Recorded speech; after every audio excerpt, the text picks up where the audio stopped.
Yeah. Ish. There we go. Kind of. We are live. Somewhat, something like that. There we go. We did a bowling. Yeah. Or a live stream thing. Question mark ish. I put the blinds behind you. Watch live No, now. 'cause that's just gonna add- Live that's is just- Ryan's number 12. I mean, you can try it, but it's just going to add light back there, and it's just going to darken our faces as it's trying to adjust to the light that's behind me. So But you have like a halo effect now. I already have a halo effect. It's because, yeah, it's called his skin. It's called, yeah, it's, Just saying. yeah.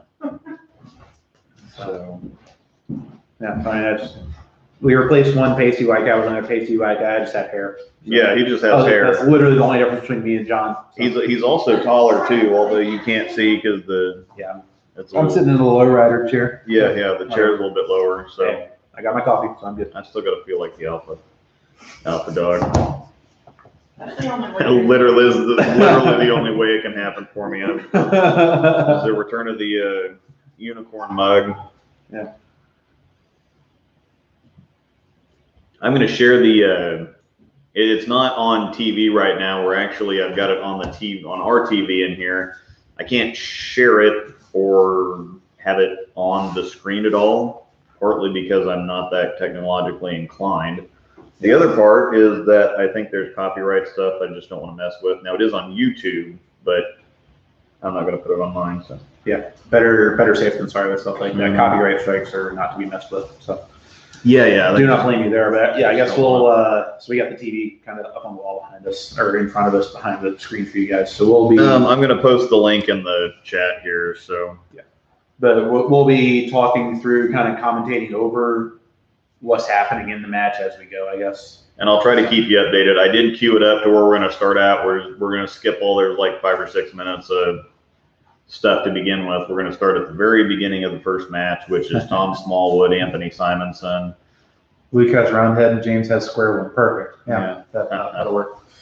Appreciate it, man. So that is the link. The link is in the chat. We're going to wait a second. Normally it takes, for some reason, we've got 13 people in here. It normally takes YouTube 4 or 5 minutes to get the notifications out. I got mine about a minute after you went left. So we'll wait until about another couple minutes, 2.5 minutes before we actually start it. Yeah. And of course, if you're catching this, I will start it at 5 minutes. So if you're watching this later and not watching live with us, you can go on ahead and skip to 5 minutes, unless you want to listen to our babbling nonsense. If you click that link, it'll be timestamped for you. So. Yeah, and it is timestamped for that. And T-minus 2 minutes, I will start it, and I will keep you up to date with exactly where we're at. If you kind of come in late. Yeah, if you come in late or whatever else. But unfortunately, I had a live stream from a hotel room a couple nights ago. Jonathan, my Rise and Grinds buddy, had to go back to where he's been working, but working remotely, and so he had to physically go back to work. So yeah. And fortunately enough, James is in town. Mr. Shimrecker Enterprises is here. I told work to heck off, and here I am. Yeah. Actually, I didn't actually set it up on my laptop in the car. So please don't fire me, guys. Thanks. This is a bowling stream. They're not watching. Yeah, that's probably true. Anyway, so we got a doubleheader weekend this weekend. We got a 6-gamer singles tournament on Cheetah. On Cheetah at Ward Parkway, which is super crazy frictiony. I was going to say, holy hook. That reminds me, I need to use your spinner. So Oh, okay. I have 500 grit on my pitch black. That's too much service. Oh, okay, yeah. So I'll probably go with 1,000 grit for tomorrow as a starting point and let her shine from there. But yeah, so. And then there's a 8-game row Olathe East on Sunday. It's doubles tournament, so it's on the house shot. I've actually never bowled on the house shot at Olathe East. I haven't either. But apparently it might as well be just as hard as anything else. So. Yeah, I feel like Olathe is just about it's survival more than anything else. Yeah. Just kind of hearing people talk about it, and I'm even hearing Chad Rhodes talk about it because he bowls there, right? Yeah. And then, seeing it from the couple times I've been there, it's been on Chromium both times, but it's been 2 totally different stories. But both times, or 2 different stories, like how to attack it. But both times, overall strategy was the same, was just hit the pocket, get 9, fill your frames. So, pin carry is really tough there. So see you tomorrow. Yep. Yep. I'll probably get banned for the finger guns on the YouTubes. Wow. Wow. Anyway, all right, getting ready to get started here. The first match is Tom Smallwood, Anthony Simonson. I think Dick Allen's the 3 seed. Dick Allen is Frankie. 3 seed, then Frankie, then Kyle. Yeah, Kyle. So Yeah, so this was, just to kind of preface a little bit, the seeding match, which was streamed on Flow Bowling. I thought Simo's strategy was very, very interesting. He started literally going around everyone else with a 900 global reality, which is their big, like, essentially a slightly weaker proton physics. But it's their ever so slightly proton weaker, physics, whatever. It's their hook constable. And so Simo was going around everybody. It looked great until it didn't, and that's kind of the story of how he, like, his strikes were more convincing, I felt like, but his misses were more disastrous. Got in more trouble. Yeah, exactly. Versus, like, if you look at especially how Kyle and Frankie managed it, is, you know, they were the 2 top seeds, and they managed it by keeping everything in front of them a little bit more, just in terms of hitting pocket and filling frames, giving themselves a chance to do that. And Simon just split a few extra times, and that was the difference. Was it just one match, or So one was it, game, or? the seeding round was 3 games. Oh no, yeah, okay. I did catch some of that. I remember. Yeah, it's actually. I do remember watching. We should, after we're done with this, we should put the link in the description for that match on Flow. But if you guys have Flow Bowling, it's actually a really, really close and entertaining match. I think the total point spread was maybe 40 pins from high to low. Because Simo shot like 690 something, Troop shot 730 something. Yeah. Simo was the 5 seed, Troop was the leader. And that's how close it was between these 5 guys at the end of all this. So that's pretty cool to see. The water bottle show, yeah. He's got his water bottle here. Yeah, I've got got a bottle of my news. Actually, just got a new Nalgene last week, so it's got my little Stormation logo on the side. Yeah, and the unit. I brought the unicorn back. I'll go get a coffee porter here as soon as I was gonna say, yeah. Just get the coffee porter and put it in the unicorn mug. Yeah. So, anyways, we should probably start at this point. Right? Yeah. All right. I've got the link in the description. I'm going to post it one more time here. This is already queued up to where we're going to start it from. I'll count it down and I'll start it. Unfortunately, if you're watching on your phone, I won't be able to have it on the screen. Yeah. Copyright issues. So technology. Yeah. So if you're watching it on a computer, you can go ahead and split screen it. Or if you're watching it at home, like kind of what we've got the TV on the wall here. We're going to be watching it on and then blathering on this. So just thought this was a really good show. The TOC was a really good show. The PBA Junior Championship was a really good show too. So I didn't catch that when I was bowling a tournament up in Richmond and getting my face kicked in. So. I never ever want to bowl Jillian Martin on anything ever. I've never actually watched her bowl like a full game. And I've heard you and Tobias and other people talk about it. But. It's unreal. Yeah. On the camera, it looks like you're gonna poke your eye out with the unicorn. Yeah, the unicorn. You'll poke your eye out. Yes, I'm still not 100% awake. Cool. I've been up for 9 hours already. Yeah. James has been up for a while. Yeah, flew in from Raleigh flight out was at 6:30 Eastern, which is 5:30 this time. Yeah, so flying out. So yeah, I'm tired. Yeah, we might have to. This is why I'm drinking another like giant thing of coffee at 2 in the afternoon. Yeah, she's got a little edge to her when she's amped up, but she's not like fake Brian Voss, ham the living crap out of. She's Norm Duke. Yeah, she's Norm Duke and throws it like Pete Weber. Jeez. So, that's scary. Yeah, that's all right. We are going to go on ahead and start it. T-minus 5 seconds. The link is in the description. 5, 4, 3, 2, 1. Start. You'll be able to hear it in the background a little bit, but we thought that we'd give our own commentary for the top of it. I'm trying to remember what Smallwood. He threw the Hey, John. Sigma, right? Huh? He threw the Sigma on the show, right? Yes. Yeah. Motive actually found a box of Sigma Tours that was labeled as a box of Venom Shocks or something like that. They didn't even know that they had them, and so they drilled Smalls one of the Sigma Tours they grabbed one out of the back. specifically for this show. Yeah, and I think it was in one of the Brad and Kyle vlogs where they talked with Brett briefly about this. Essentially, what Smalls was running into was that a lot of the current line motive stuff is either too fast down lane or too strong in the fronts, and so that would lead to either everything hooking or everything just booming too much. He needed something to get down the lane and control his down lane motion a little better. And he just hasn't gotten enough games on his newer stuff to be able to get anything to that point yet. That's why he's been throwing Rogue Assassin and power a lot of crap so much. They were in a box of Covert Revolts. Jonathan has the inside story. Yeah. Yeah, the Sigma Tour, it's basically, it's basically like an old Danger Zone or something like that. It's very, very reminiscent of that. So yeah, shiny, monochromatic, solid with a decent size but not super flippy weight block. Yeah, it was. I think it was one of those balls. I know this term's thrown out a lot, but it seemed like one that was more loved after it was out than when it was out. Is the impression I got. Unless I still, it was a very good ball for tournament. It was popular when it was out, but Motive still wasn't that big of a name yet. Oh, that's fair. 2013-ish or something. Yeah. Keep your seat warm. Yeah, planning on it, John. Yeah, for those of you watching later, you should be able to still, if you enable live chat or the live chat replay, you should still be able to get these links that I posted. Yep. I started at 5:49. We are currently at almost 8 minutes. So they're most of the way through the 8 minutes now. For sign up. So yeah. So this is a little doing it this way is a little bit wonky, but if you watched it.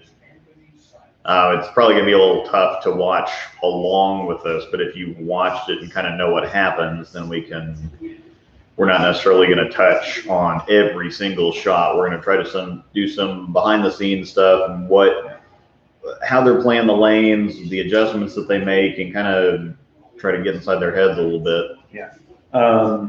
Every once in a while, a little time update would be good so we can sync up later. We'll say like what frame they're in and stuff like that. I think various points throughout. Yeah, that's what I'm going to do. I'm going to try to call out the timestamp every once in a while just to make sure that we're all on the same page. And who is this scrub in the guest seat? I don't know. Yeah, I hear he 2-8's a lot of Westridge. Wait, you're over 8 minutes.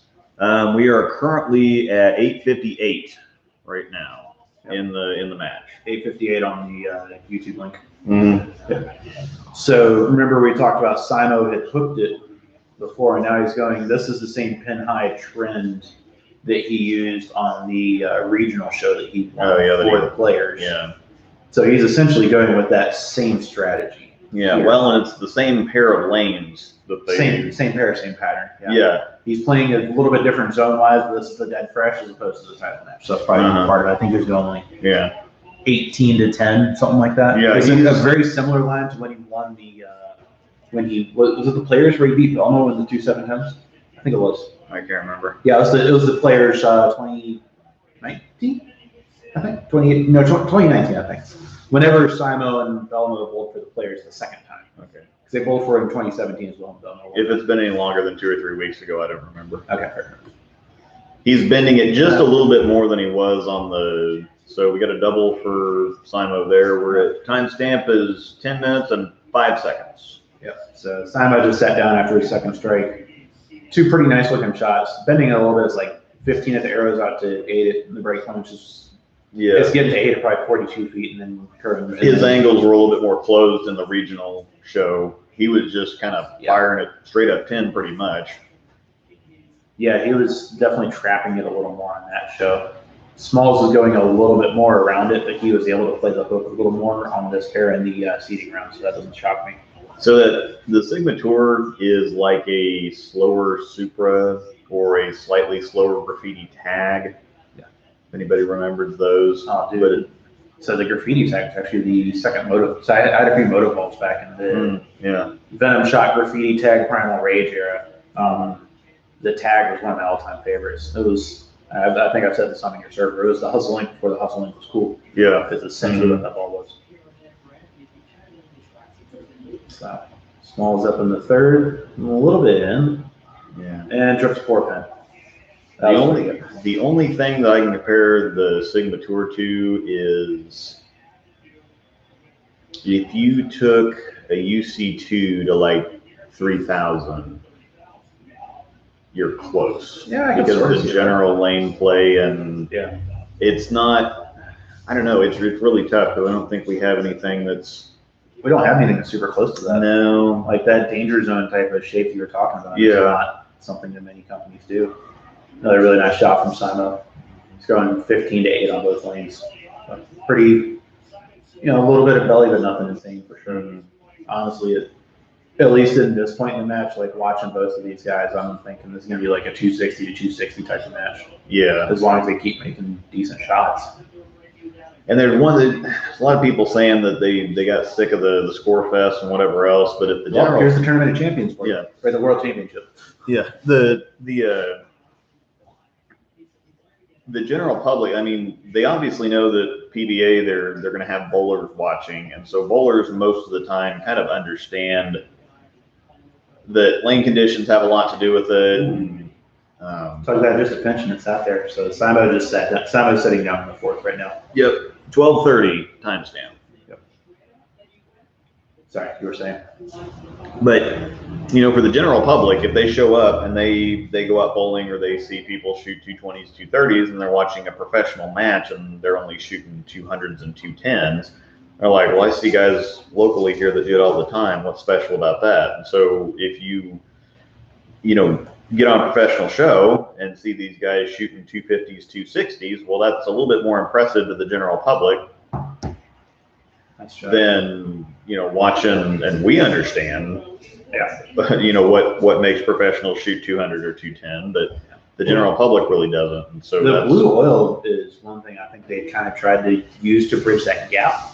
Mm-hmm. But I think what they run into is like you looking at this pattern right here, which I think is like a 2.5 to 1 ratio, 3 to 1, somewhere in that range. Yeah. It looks walled. Yeah, it does. And that's with 3 to 1. So like, it's almost like you would need that relative representation of seeing it on a house shot. There's only so much you can do essentially on that front. Like it's cool, and I don't want them to get rid of it.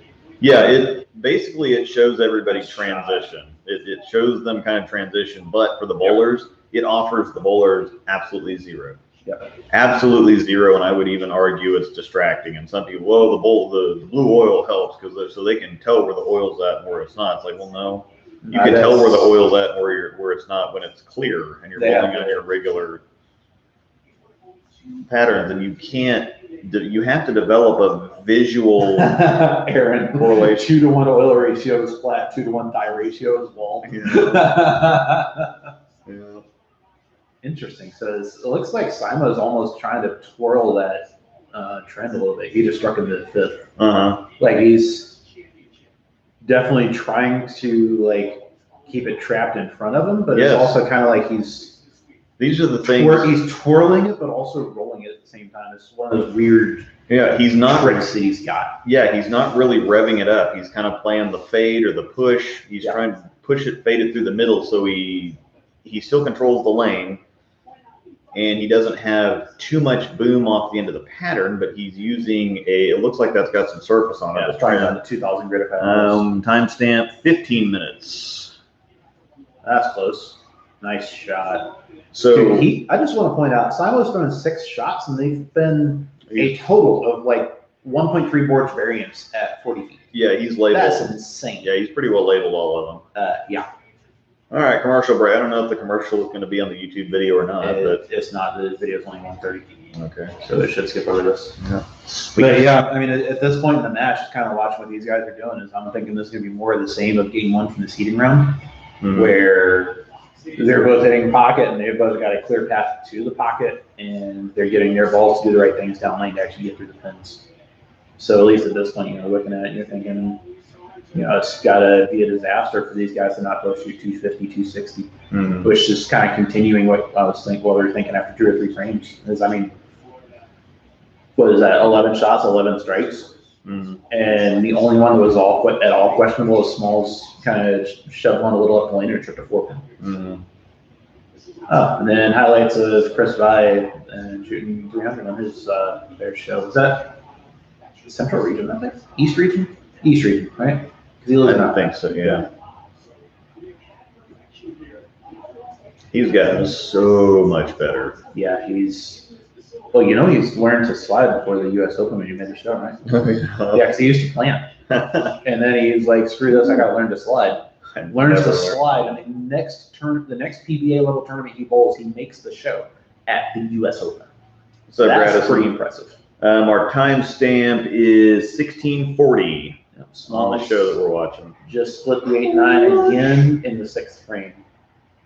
So that's just, I mean, continuing just pack, like they're both just packing them in there, no doubt strikes. And again, this is a not a tough pattern, but at the same time, they're not missing. So there is that. There's been a couple of them on the final shows where guys have thrown them out the window, and if they get it, you know, another 2 boards further right, it hangs. It'll, like Chris Keltzow, I think, after not missing at all, threw one out the window and just missed 2 or 3 boards right, and it didn't hit the head pin. So yeah, exactly. So it is. It's not exactly like they're bowling on a house shot. Yeah. Another nice shot. Front 7 for smalls. Be reviewing into the global stuff, not until they start sending them to me.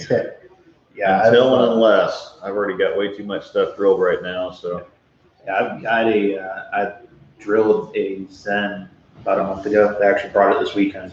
yeah, Been really enjoying that. Been thinking about getting a reality, but other than that is something that I'm kind of changing my approach to my channel. Whoa. yeah. Looked like that one just got down there a little too much. I'm not sure if it was speed. So that was Simo's 7th frame. Yeah, it said he has been at about 20.5 miles an hour. Okay. He threw that one just a little quick, but I think he's throwing it faster on the left lane than he is on this lane. But he gave it a little bit more belly, so it was a little faster. Yeah, it just kind of got down there and got behind it just a touch too much and whiff. Mm-hmm. But yeah, and that's just, if he stays within the process, if he had stayed within the process on that shot and just kind of gotten back on it right here, I think he been fine. I think this was a mental whiff. This wasn't a footing issue as well. I think. Yeah, I think it was a timing thing too. He was just quick. And I wonder if that was the same carryover from that little bit extra speed on the first shot. Yeah. So that was his shot out of commercial break too, keep in mind. And then just yeets that one straight out the window. Yeah. So now he's got a 210. 21 and a half. He missed it 2 boards right at the break point. So again, he missed it 2 boards right at the break. Everybody's saying, "Oh, the scores are too high, the shot's too easy, whatever else." He missed 2 boards right. If you miss, you can miss 4 boards right on a house shot most of the time. Yeah, that wasn't just right. That was a fast right miss. Yeah, it's like if you look at how this first ball comes off his hand, it's not. Even when it gets down there, it's not hooking up to the lane the same way the other shots were. I think the wrap 10 broke his concentration, and then he missed the 10 pin, and then that was a frustration shot there too. He just didn't. He should have taken a re-rack. Yeah, because they actually showed it in our replay after Small packs it again. Mm-hmm. He's good. After Simo shot at that split, they showed a replay of his first shot. You can see him literally like hop 3 or 4 inches in the air at the line because of just kind of not getting through the line smoothly and properly. Timestamp 20 minutes 1 second. Whiffed 5 7 pins last night. That's unfortunate, Chris. I made all of mine last night. Nice. I shot at 1 in the first frame of the first game. I was 1 for 1 last night. We like those. Yeah, I didn't shoot 170, which is the first time in the last 3 or 4 sets that I've shot 7-0, 7-0, 690, 680, and I've had a 170 in every single one of them. Nice. So Smalls just packed another one. The signal looking really good. Simo's just ready bowling and just kind of firing at this point. He's done. He's just trying to get if Smalls gutters out, he's got 240. Yeah. Now, this is a classy thing. Simo's pissed. Yeah. I would be too, but this is a classy thing. Guys shooting 300, just get out of his way as quickly as possible. Yeah. You know, let him have his chance there. Honestly, I would have tried to intentionally open on this shot right here. Well, that shot was I shot 420 last night. I don't want to talk about it. Wait, what ball is that you just threw? Is that a reality? Oh, okay, that would make sense actually. What's your prediction for the World Championship? I don't even know who's pulling on the show. I guess that's tomorrow. Doherty is the 1 seed. EJ is the 2 seed. Vibe Troop is the opening match, and who's the 3 seed, Angel? Do you remember? That's not a High Road Pearl. What is that? It's orange 10. Dream On. Oh, that could be it actually. Simo's been throwing a lot of the global stuff since Yeah. merger. That looks like a Dream On. What I meant. That could. Yeah. Yeah. Oh, Butters. Butters. Yeah, that's Butters, right. Thanks. Yeah, Butters was the only lefty to make top 30. Yeah, which World is Championship. That he legit might be the new Earl Anthony, where he's the lefty that can strike when nobody else can. must have snuck one of those soft purple hammers in. Oh, yep. He got a little soft with that one. Yeah, a little soft. Maybe just a touch in down there. Maybe that was just reading early. And for everybody, I've done on-air commentary once a couple of years ago for the NAIA Collegiate Finals, and it's so much more difficult than people realize that it is. Randy still sucks though. Yeah. But when there were so many times that because you have the producers or the guys that are running the cameras and that switch from camera to camera and whatever else, they're talking in your ear the whole time. You have a headset on, they're talking in your ear saying, okay, 30 seconds to commercial. Okay, we're getting ready to come out of commercial. Okay, wrap it up, wind it down, talk about this. We're going to do this. We're going to whatever else. And you're trying to listen to that and also talk at the same time. It's a lot of juggling and multitasking. Right? Explain a 3 to 4 minute concept or idea in 25 seconds most of the time. That's something that Belmo does really good. Well, he does everything really good. Yeah. Surprised he doesn't hold the microphone with 2 hands too. What is it? Singular chirophobia that he said he had? Is that what it was in that Why I Hold with 2 Hands video? Oh, Richard. Yeah. Dick Allen's from Kansas City, by the way. I didn't actually know that until it was until one of the Brad and Kyle vlogs. And he was like, I passed the buck is to was it Frankie that he passed it to? Was it back forward from Kansas City? And I don't know. And said that like in front of Brad and Kyle, I was cracking up. Yeah. I think I have a less awkward 7-pin shot than Buttrick does. He looks terribly uncomfortable. He just kind of wings the. He just kind of runs up there and just kind of does a little thing on the bottom. Shows, yeah. I mean, he's made way more money bowling than I have. So whatever. You do you, bro. Yep. Even if he misses most of them, he still shoots 250 or 260 every game. Yeah. Matt Belmo finished in like 36 or 37. He missed Cash's run at the World Championship by about 40 or 50 pins, I believe. Just he's watching him on flow. He never looked that comfortable. Alan's smile there might be the creepiest smile ever. Yeah. Dick is remarkably self-aware. He knows he's bald. He knows he's a little dumpy, he plays it up. He's hilarious perfectly. Yeah. He's super self-aware. He knows he throws it weird. He knows he doesn't hook it as much as everybody else does, and that's kind of his thing. He wants to psych you out. He wants you to overlook him, overestimate him, and then be frustrated. Underestimate. Yeah, he wants to be underestimated. Misunderestimated, maybe. Yeah, something like that. He wants people to look past him, and it's a Jacob Buttrick thing too. You can't tell me that the first regional he showed up to, everybody's like, "Oh, thanks for the donation, man." But yeah, I mean, he's gonna win, especially when he gets on TV. His winning percentage is really, really high. He doesn't get on TV a lot, but when he makes it there, he's a threat every single time. He's a league MVP, the PBA league. He's got the you referenced this when Simo won his regional show for the players. Was Dick always seems to have this kind of knack for just knocking the pins down. Yeah. And I think that's he can get outpowered a lot of times in the higher scoring affairs, I feel like. But put him in something like this where it's a little bit more of a chess match, and he can just kind of chunk away at it and use his kind of savvy and touch to create that kind of delta from the field. I think that's when he's really, really, really good. Well, I think he's also one of the best I've ever seen at making a ball not look. Yeah. Like, period. Like, I don't understand it. Yeah. It was like Kyle Sherman was hooking when Dick beat Sherman for the Cheetah Championship at the World Series back at Thunderbolt 2 years ago. Yeah.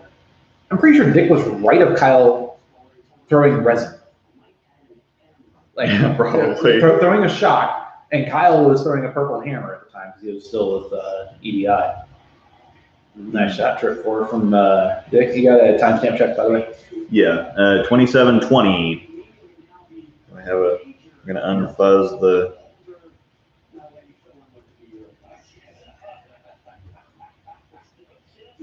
Well, we're really cool. Yeah, it doesn't really matter. So what is So Dick has used a ghost most of the time. Yeah, that's what Jonathan shot his 300 with last night. Jonathan, my Rise and Grinds my normal Rise and Grinds partner, shot 300 last night with a. He did say he was trying to watch them. Yeah, he was in the chat earlier. with a Jackal Ghost. So yeah, congrats, Jonathan. Yeah, I have.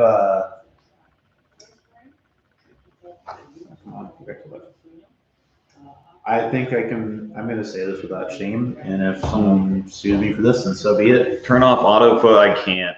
Yeah, there's no way to do that. It's a Logitech USB plug-in thing. I can literally do nothing on this camera. It's a plug and play. There's no settings. All right, so Small struck in the first frame on the right lane and just 4 pins. So I think he's on what looked like a pretty decent shot. So I think it's a little bit of transition at this point, as much as anything else. Yeah. He might have migrated just a little bit left already. But yeah, that might have been just a pinch in too, but it was close or something. And I still got like 7, 8 down there, which is where he's putting everything else. Timestamp 29 minutes now. Cool. 29 minutes in the show. Yep. If you're watching on the link, you want to paste that again? Yeah. Post it in the link again. Now that's timestamp to start at 5 minutes and 49 seconds. So. Yeah, I think if I didn't have my contract, I can say pretty confident I'd have a ghost in my bag.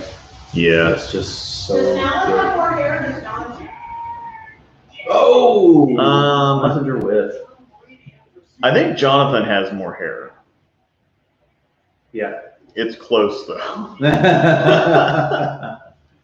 Skin tone is very close as well. Mm-hmm. Just saying. Dick's about a foot taller, give or take, but Dick Allen is one of those cases where the guys that have more physical talent rely more on that we're going to roast him while he's sitting right here. The guys that have more physical talent tend to rely on the physical talent, but it also do you have a grill outside? You can just put me on real quick for a minute. It's kind of dirty, but yeah, we can work that out. Yeah. But something else is the better you throw the ball, the more it kind of mutes and blends the lane. Yep. If you throw the ball bad, if you're throwing the ball bad, every miss, everything is going to be exaggerated. It's going to get over accentuated. So when you throw it bad, it's easier to see all the little minutia, all the little things that are. Hey, what's up, Brent? I see you're talking about. No, we're definitely not talking about you. Yeah, but yeah, Kyle, this is Rise and Grinds. The alternate name here is Roast Niffen. Mm-hmm. So it's just Rise and Grinds with that special James Niffen roast.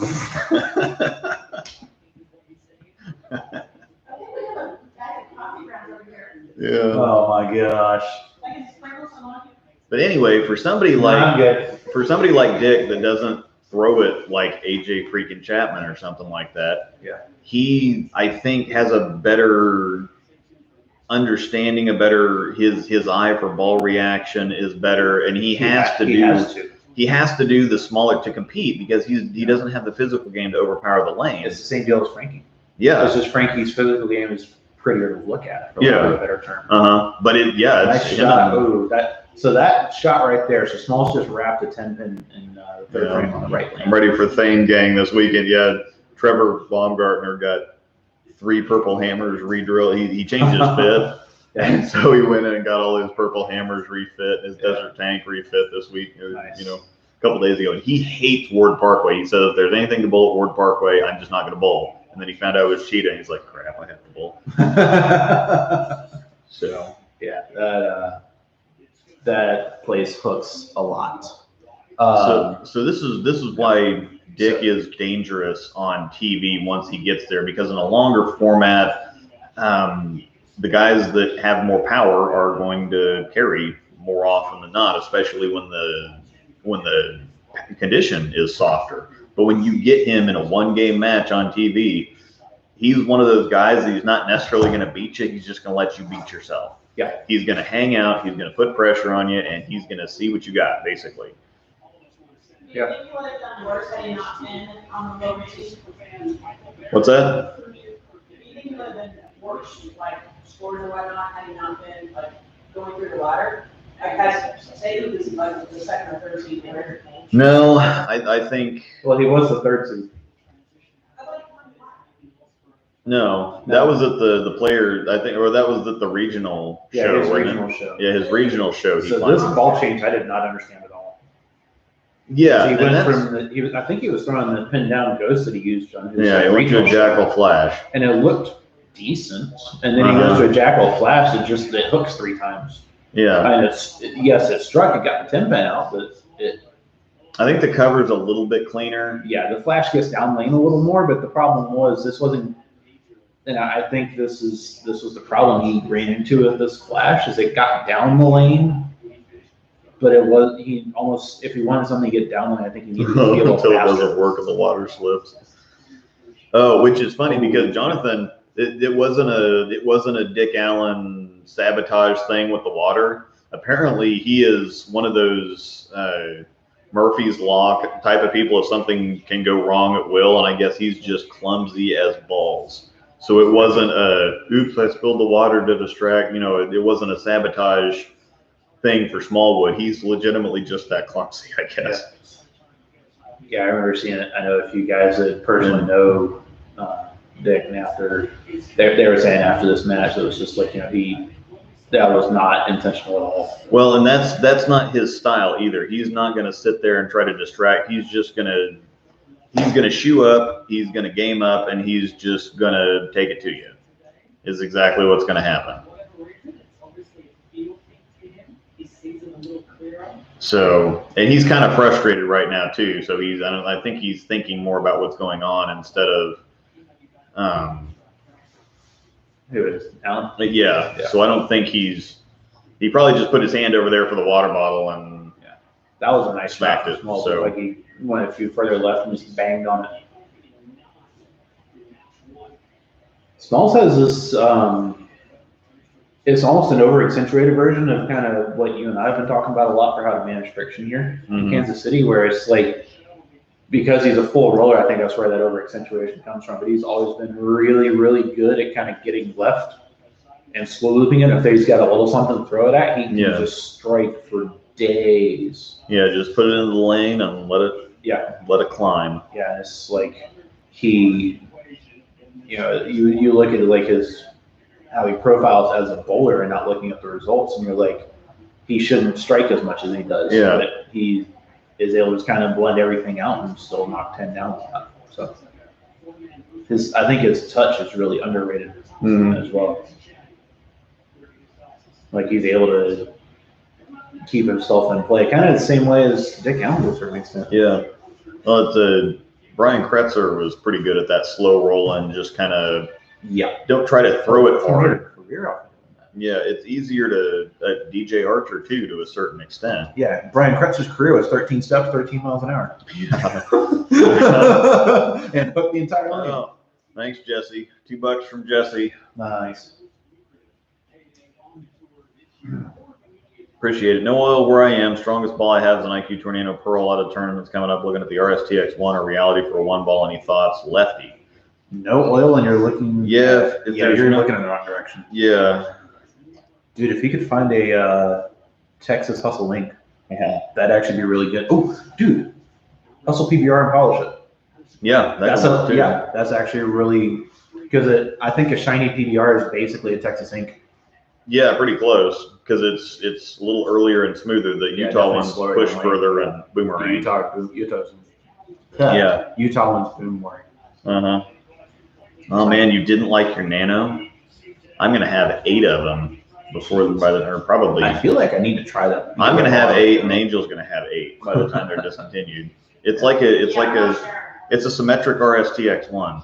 It's a slower RSTX1. So that's the interesting thing is that's how I use my old that way as well. No oil in league. There will be in tournaments. Just explaining why I have nothing strong. Okay. If you go with an RSTX1, it can reach down a little bit further than other stuff like a Reality or a Proton, UFO, whatever else. The RST, once you get some shine on it, can reach down pretty far. Plus, it's like a stronger version of the IQ Tornado Pearl. And so if you already like that, you're going to like an RST. Those will stack really well. You can. Yeah. No comment? No. So, I forgot what frame we're in. Okay, so the 70. Oh, yep, there. Water bottle. Yeah, it was a total accident. You can just see. Look at his face right now. He's like, oh shit. Yeah, and it's all over his shoe too. So I mean, you think that he's gonna splash water all over the floor and have it get on his shoes and whatever else. That was a complete and total accident. Yeah. Complete and total accident. Timestamp is 38:20 now. So I guess while we're in the water break, I still won't because Dick's thrown 4 shots at the even. But he had that shot that hooked and laid off on the right lane, and it barely got the 10 out. Then he 4-pins on the left lane. Then he crumbles a bucket on the right lane, and then he just absolutely stuffs one high flush on the left lane. Yeah, and at this point, I'm still looking at this ball change, and I'm like, I don't. Yes, it is technically striking, but it really, I say this from experience because this is what I've trapped myself with sometimes, especially bowling singles matches.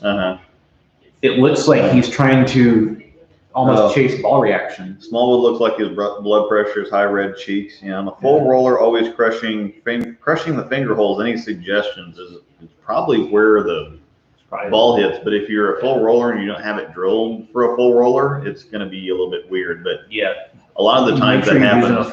If you are an actual full roller, then have a full roller layout like what Smallwood uses, and it can actually help a lot with that. I'm not sold on the ball change that Alan made at all. It looks like he has to. It looks like he's trying to find a way to strike.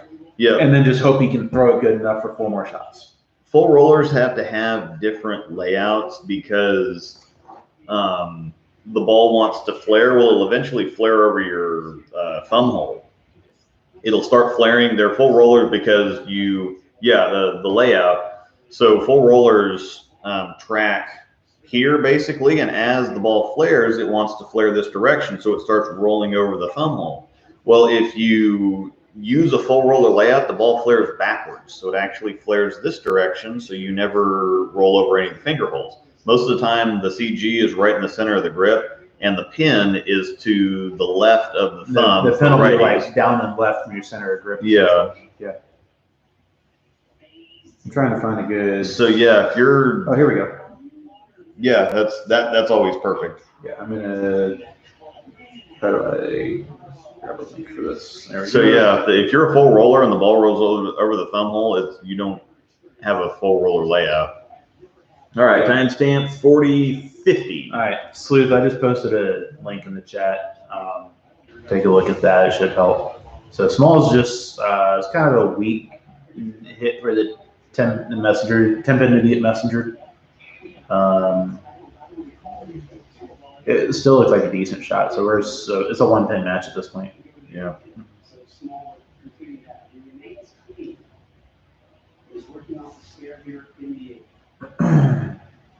So once again, we are watching the PBA Players Championship timestamp 41:25. I'll put the link back in the, and that links you to the very beginning of the show. Low, leg up. Oh, yeah, he got that one in again. Yeah, but once they've been sitting there for, well, this is one of those things too, is that once something like that happens, even if Dick is quote unquote sabotage, and there's somebody, oh, I don't care what anybody says, he was trying to sabotage him or whatever. Who's this kid? Oh, that's Tanner. Okay. Oh, nice. I was gonna say I've never seen that jacket before. It's like.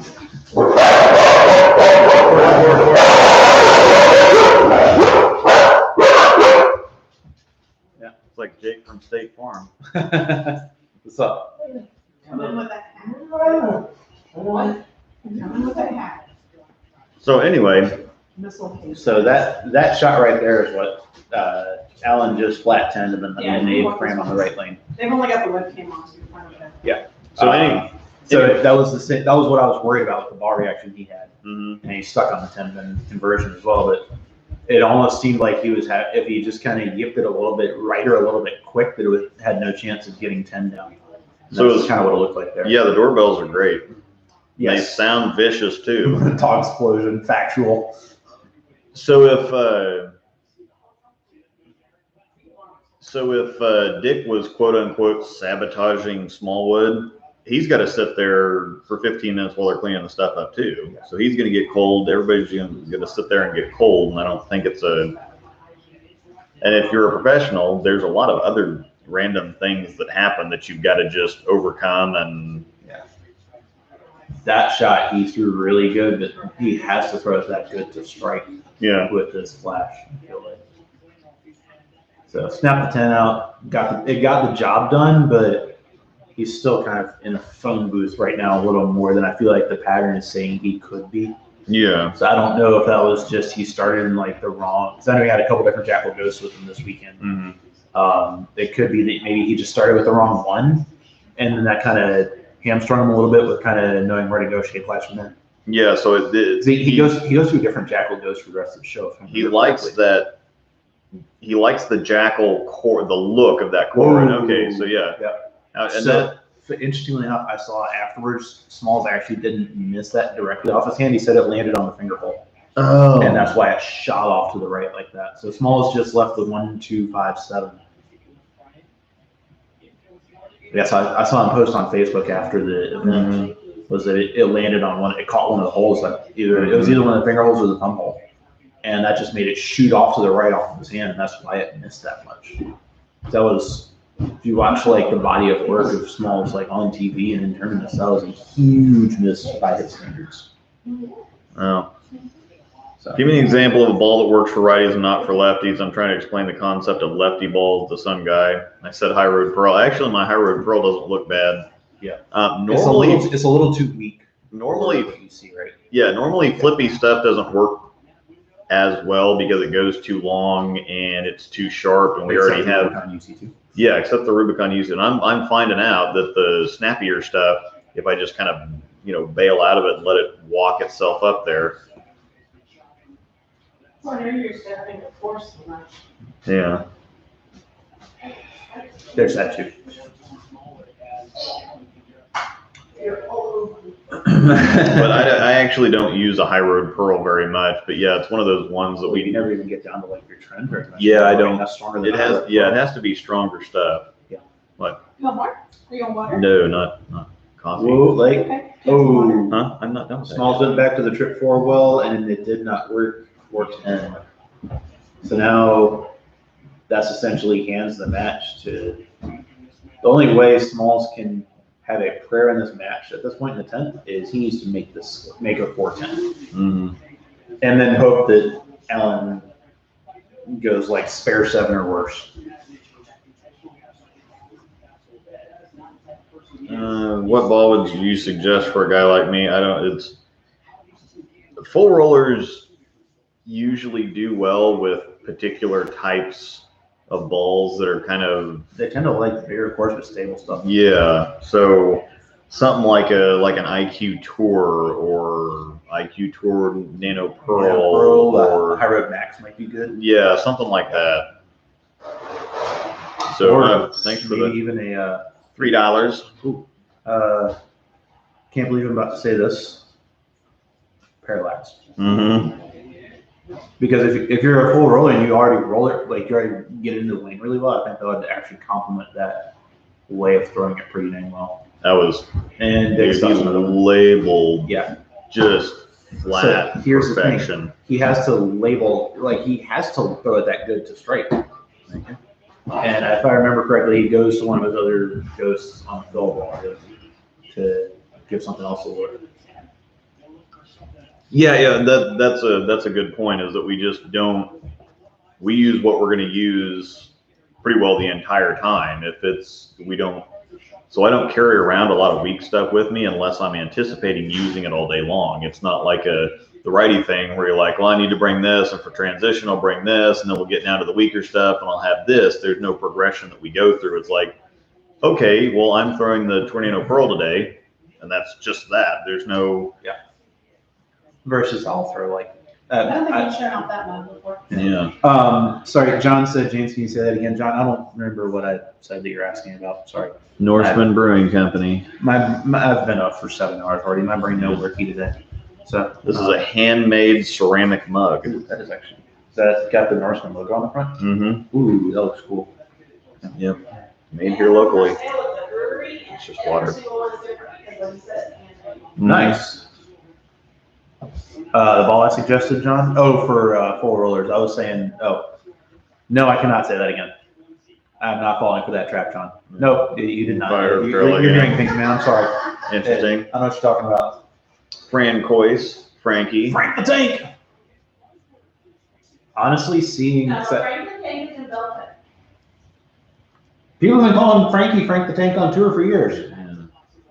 I will say, yeah, Frankie had the U.S. Open win. I think he won Jonesboro the next summer. Mm-hmm. And then he, no, Brent, I did not say I really like the Parallax. Bear dog. I said nothing of the sort. Do not put words in my mouth, please, and thank you. And bear dog. So Frankie won the U.S. Open, and then he won Jonesboro the following year when they were impossible. Yeah. And then he just kind of disappeared a little bit, and then he kind of figured out how to be himself again and stay within his own process. UC2. And that's when he started winning again. That's when he won the 2019 U.S. Open, and now he's showing up on these other shows too. You know, the 2020 World Championship, and now here with the Players. Yeah, there were actually a lot of people telling him that he needed to kind of go to the next level or win more tournaments. He needed to up his power. Yeah. And then he just got bad. And so I think seeing that this was one of the matches I really wanted to potentially see at the start of the show, because this is two kind of lower rev rate guys who kind of find a way to strike. Yeah. And I think seeing Frankie kind of come back into his own to a certain extent, of being able to stay within himself but find a way to strike. That's kind of his strength. That's what he's good at. It's easy to figure that out. He just hit the pocket and let everybody else lose, basically.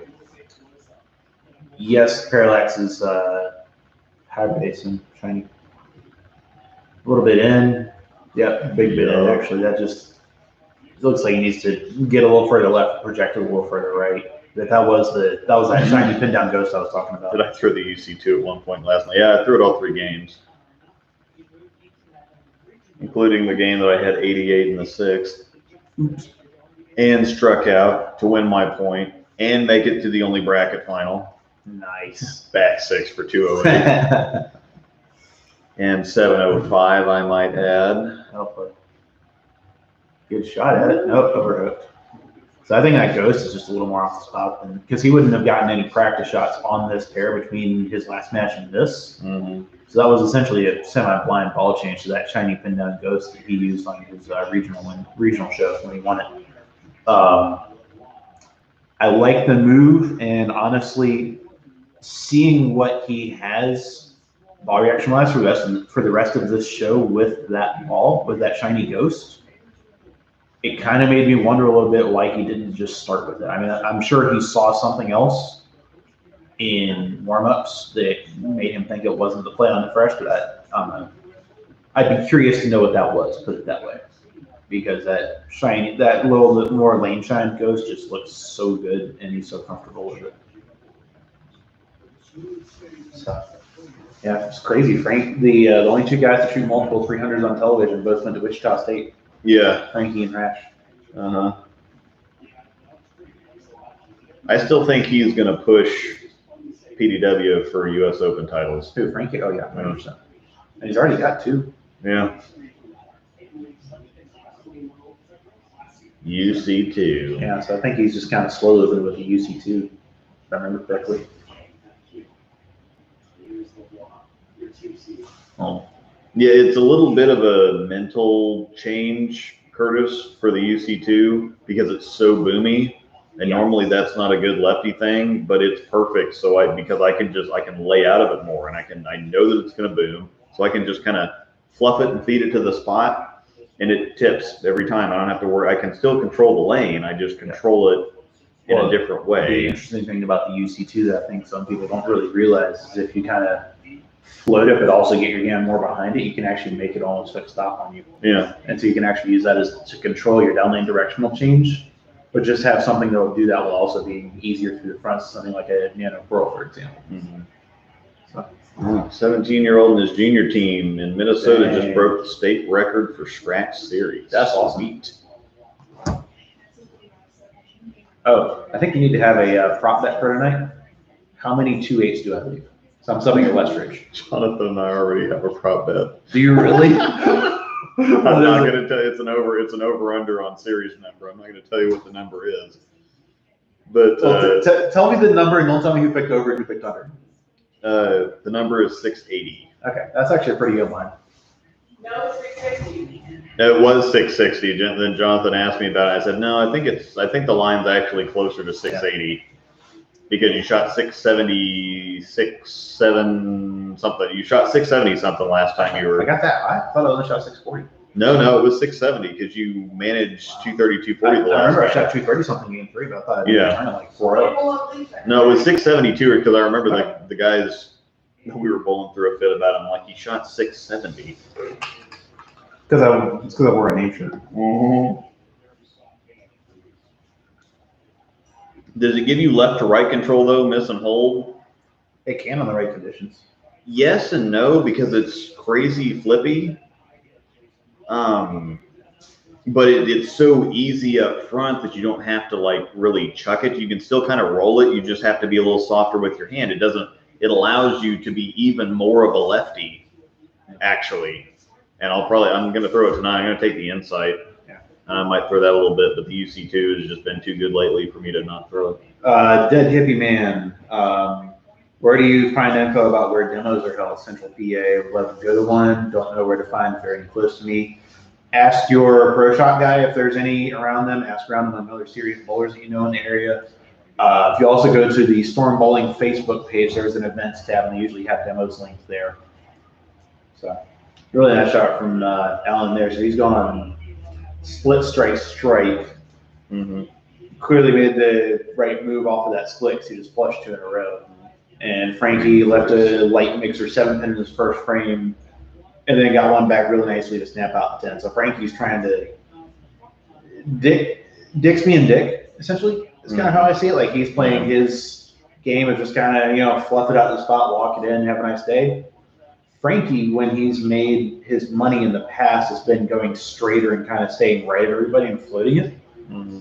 But the interesting thing here is Frankie is probably 4 or 5 left, 3 or 4 left at the arrows of Dick, throwing something cleaner and faster, and essentially getting the ball to go around it. Really nice shot there in the third. So what's the timestamp right now?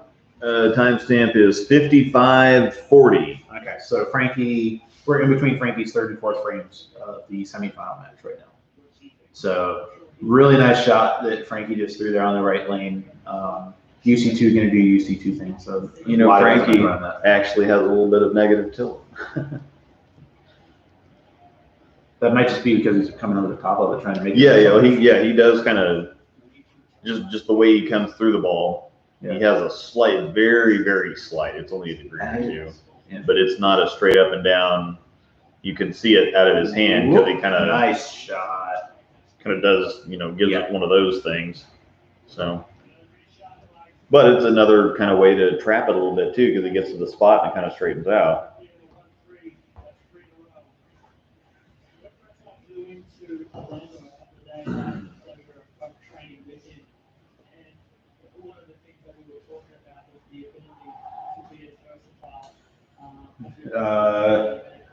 At the level we're talking about, Joe, it's not really that much of an impact. Really, like a change of plus minus 5 degrees of tilt isn't gonna do a ton. Ooh, nice shot there. Generally, though, with negative tilt, the ball kind of stands up because instead of rolling end over end like this is high track, it's rolling like that. And so when the ball is kind of rotating in the opposite direction, it's rotating this way, but it's going this way, and so it kind of tends to quit down lane. Consequently, when you have positive tilt, it kind of spins, so it's not going to grab quite as early, but it doesn't tend to, unless you come up way up the back of it. Whoa, almost messed up. The only 2 guys on tour who have actually legit and negative tilt to any meaningful amount are Anthony Lavery Spark. Yeah. And oh, my mind just went blank. Other Aussie guy, bald, wears glasses, global staff. Made the double show as Patrick Gerard. Aussie guy. Sam Cooley. Oh, yeah. Yeah. Those 2 guys both have, those are the only 2 guys who've made shows that I can think of that have legit, like, full-blown negative tilt, not just, like, barely negative tilt. Mm-hmm. And they both kind of have that same trait you're talking about. Of ball yeah, it kind of gets to the spot and stops. Just kind of stands up and quits. Yeah.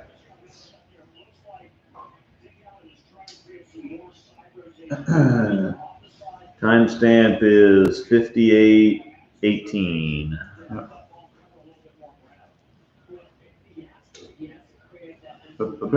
So yeah, so that ghost is continuing to look really good for Dick.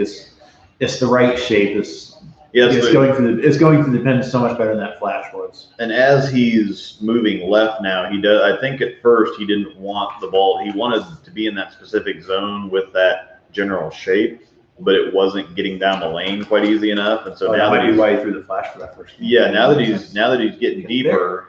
Oh, yeah, that was unfortunate. High flush stuff 7 pin for Frankie. Now that he's getting deeper, he needs the extra traction from the cover stock. Yeah. Yeah, so that's a few of those because this is the pair they bowled the tour finals on, right? Yeah, I think it's the pair that they bowled virtually everything on. Yeah, down here in Jupiter.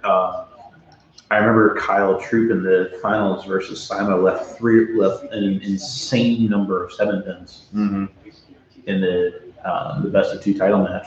It was like 4 or 5 in 2 games on this same pair. So it's something really interesting about.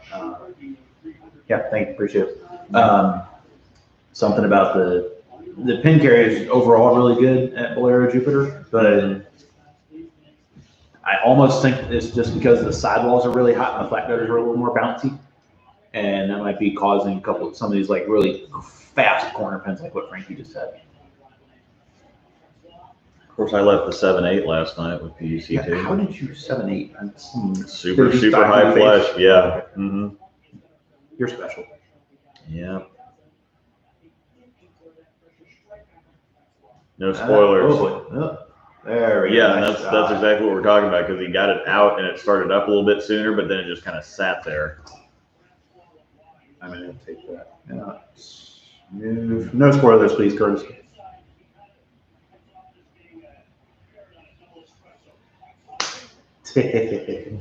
I'm not putting anybody in timeout. I'm just removing the spoiler comments. That's all. Yeah, Fruit's not here to. Yeah. I was going to say it's getting a little slow in here. Mm-hmm. Yeah. So through timestamp 1 hour 47 seconds. So we're through 5.5 frames. Mm-hmm. Dick's got 268 on the board. Frankie's got, I think, 59. Misto. So it's still a really, really close match. Misto, come here, sweetie. Oh, here's Prather striking a lot with the TOC. Hey, Misto. Haven't seen from that guy in a while. Hey, Misto. Hey, Misto. Misto. Yeah. Did those sketches feel good? Yeah.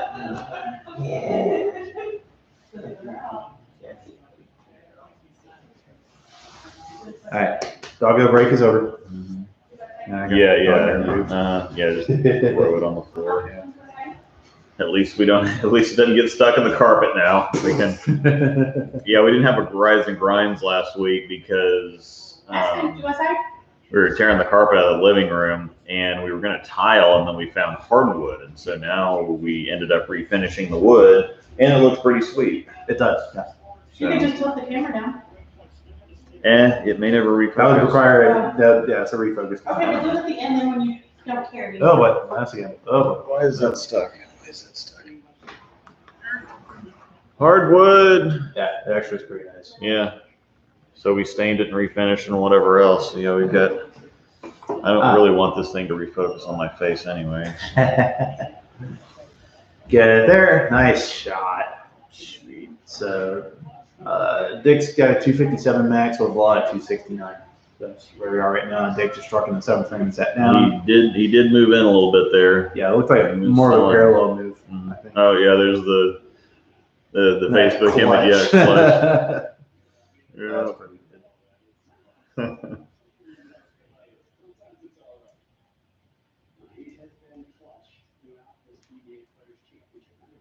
Hardwood. Get that hardwood. Jeez. Alright, so you done? Yeah, maybe. I don't know. No. I do voice. That Crush. oh, And he threw the same shot. That one got a little bit further out, but he didn't move off that high flush 7. I think he just one of those throw it better things. And yeah, he got it. He threw it better, and the ball just got a little bit behind it. Yeah, so everybody's trying to say, oh, this is such an easy, it's the scores are too high, it's so easy. Well, he went high flush 7, and then he gave it an extra board at the break point and wrapped 10. So at this point, I'm going to be honest, because he's left a very behind it 7-pin in the first frame. The 3rd frame, he stuffed it for a strike. And This frame, he had that blower high flush 7-pin. And then he absolutely aces this one. And it's a wrap 10 that honestly, going through the pins, did not really look like it had any chance of striking. So honestly, at this point, I'm almost wondering if he's using a ball that's just getting this, like his shape is just a touch too clean and getting down there a little too much on that right lane. Yeah, probably. I don't know if that would just be physical tricks or maybe a different ball in that lane. Yeah, it's also a case for me of I wouldn't change a thing because the high flush 7 is, whatever. Yeah. And then a wrap 10 is you're still in really good shape. Yeah, now on that, he does another good one, the wrap 10s again. So now that it's happened on both lanes, kind of maybe he's just in something that's just a touch too long. But I mean, we're 8 frames in, he's still in the match. He's down by match. If he makes this 10-pin and they both sheet, he's only down by 19. So it's still really close to the match. So at this point, given the length of the format, you're essentially pop committed to whatever ball you're throwing. Yeah, I mean, if we're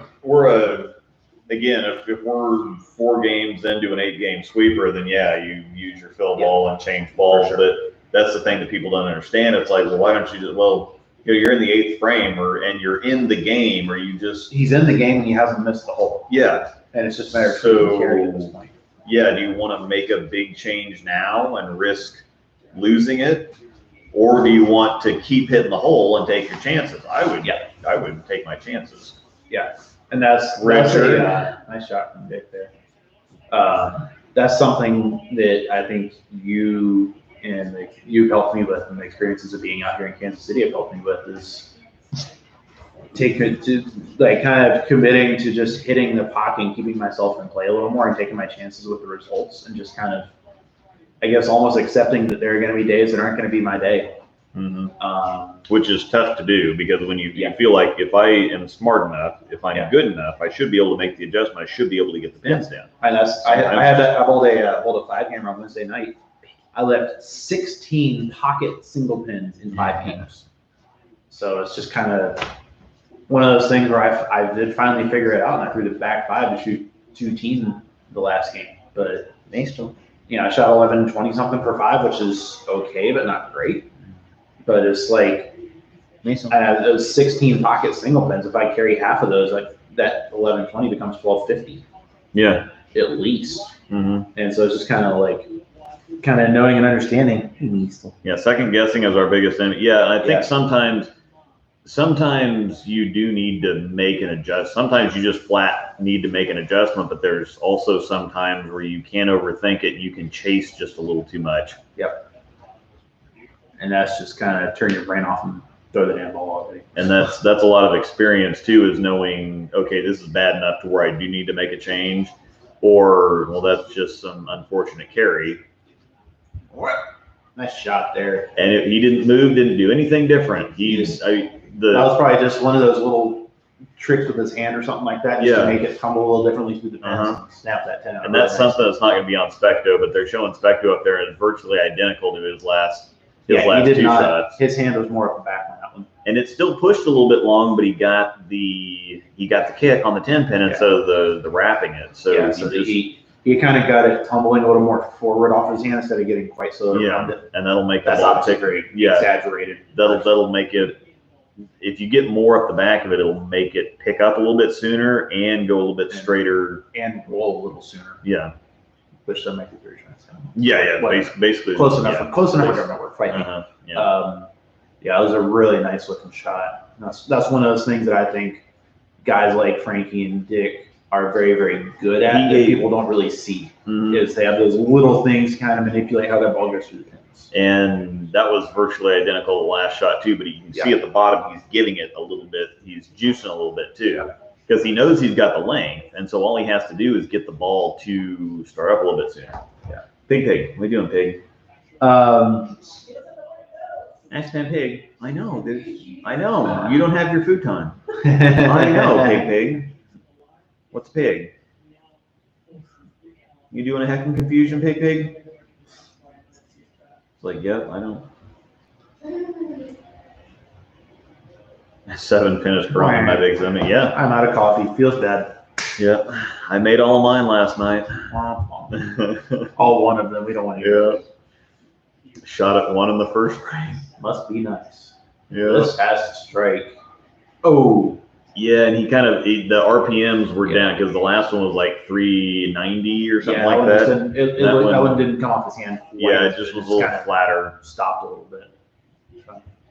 So that's essentially. Trade you my 10 for your 7. Yeah. That's a deal all day long. Yeah, and so Belmo's even talking about it right now on commentary. Yeah, he saw the exact same thing, as it didn't really come off his hand quite as clean. So with that make, Frankie is done with 227. Dick has 167 in the 7th and is on a double in the 8th and 9th. So that means Mark with literally keep it on the lane and fill the frame, and Allen advances to the title match, and open, and Frankie bowls for the title. That's the link for what we're watching. Once again, we are kind of commentating over the PBA Players Championship from a couple weekends ago. Timestamp right now that we're at is 109:48. If you want to follow along or kind of reference later specific things we're talking about, specific points. 3-pin is my enema. Yeah. You all right there, Kyle? Mm-hmm. You forget how to English? Yeah. You see what I did? See what I did there? Hey. The extra dark. That was the joke. Yeah. Pig. What are you doing, Piggy? I'm out of coffee. This makes me sad. Ask that Pig. What are you doing, Pig? What you doing with a pig? Oh, and of course, Alan stuffed one flush for 10 bags, so because why not? Crush. Better after the 3-pin treatment. Good place for that. Yeah. Pig dog. Thugger pug. I'm not talking about Panda Bear. So this gives Kyle versus Dick Allen for the Players Championship title. And this is one of those. That's just a test shot. Yeah, that's just a freebie. Yeah. Literal freebie shot. And in this case, I was rooting a little bit more for going into the championship match. I was rooting a little bit more for Dick Allen. because Kyle's going to have plenty of chances to win. You know, Because Allen's never won a major. Right? no, he's never won a major, and he's 40-ish. He's like 42, 43, something like that. So yeah, Early 40s. Kyle's going to have plenty more chances to win, plenty more. He's on the world championship. So again, and he. Yep. He is the 5 seed. He blows by in opening match.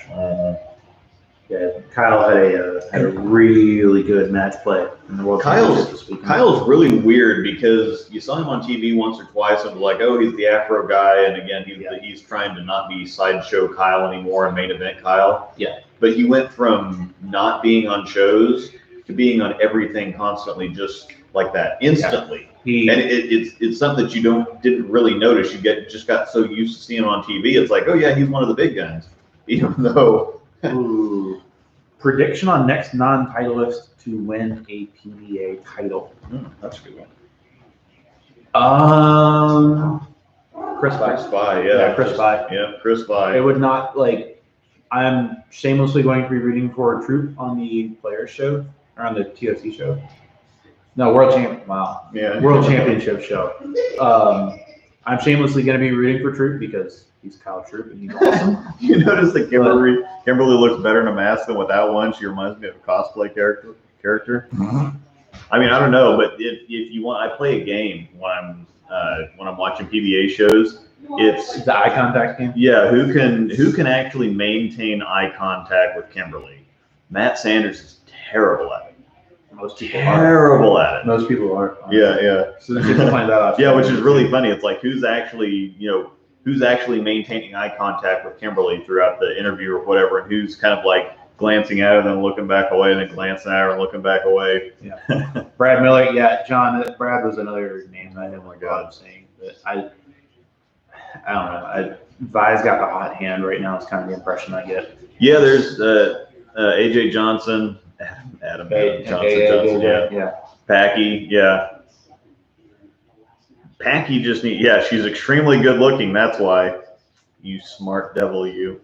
Yeah, never would have seen that coming. Packy just needs to. Packed in there. Packy and Brad just need to get a little bit more comfortable on TV, and I think it's one of those unfamiliarity things. Once they get comfortable on there, and Brad, you saw him kind of click over last time because he was Chameleon, where they bowled in Virginia? Yeah, where he ran the ladder and then didn't quite beat Belmo. You could see he was a little tight in the first few frames, and then the shirt came untugged once he got a little bit comfortable. Yeah. Oh my gosh, he was a totally different animal. It looked to me like he kind of got pissed with being tight, and he's like, I'm just gonna throw the ball. Gonna throw the ball. And then he got the high road pearl out, and he's so you're saying shut up and throw the balls is a good strategy? Yeah. Huh. Yeah. I really wish you had told me that before, Luke. Yeah. I've been learning to do that myself too. So. Sherman seems to be primed, but his body is failing him. Yeah, I don't know too much about Kyle's. Well, he had the struggles. hip flexor surgery thing a couple of years back. Okay. I know he's had some other issues kind of surrounding that as well. Extra game proceeding helped him get settled in. Yes, I agree for sure, John. When Prather won his first title, the 2019 Scorpion, I think the exact same thing happened for him, where he had that game to kind of get settled in, get comfortable, and then he's off to the races from there. Got his Captain Hobbies uniform on right now. Nice, Curtis. So, Troop, I was not at all surprised to see how he tried to play these. Mm-hmm. Because he did the same thing as Simo when he won his regional show, which was just kind of go like 18-9 essentially.